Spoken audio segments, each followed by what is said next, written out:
coasters are a perfect example of modern day innovation, thrill, and technology.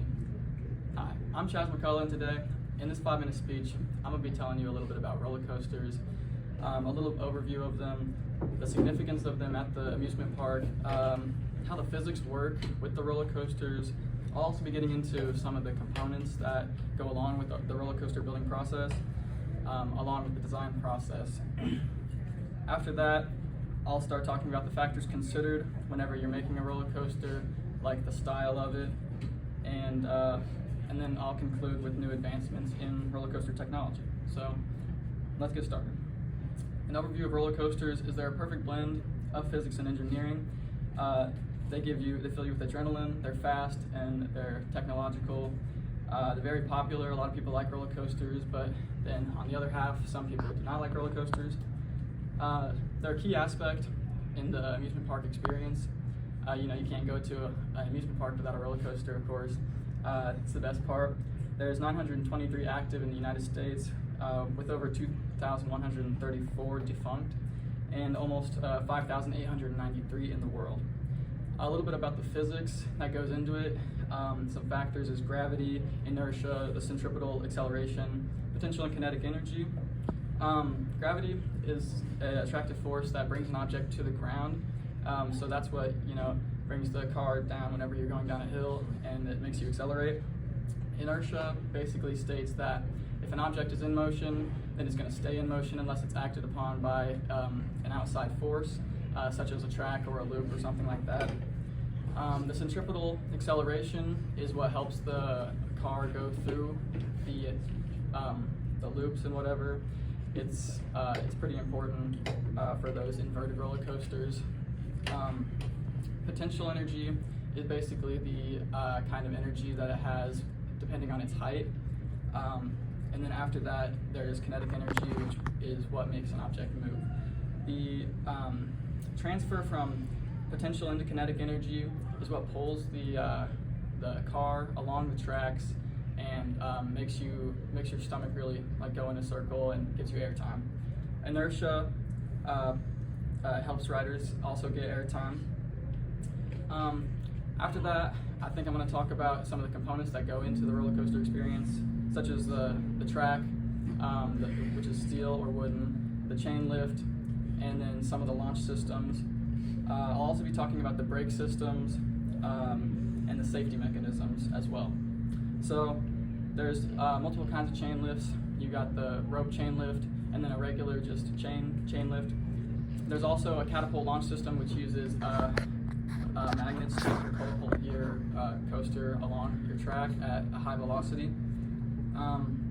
There's a couple different materials you can use to build roller coasters, such as steel, wood, and of course you can have a hybrid roller coaster which combines the two. Brake systems that are in a roller coaster, you've got trim brakes, magnetic brakes, hydraulic brakes, and skid brakes. Skid brakes are the oldest brake that a roller coaster has.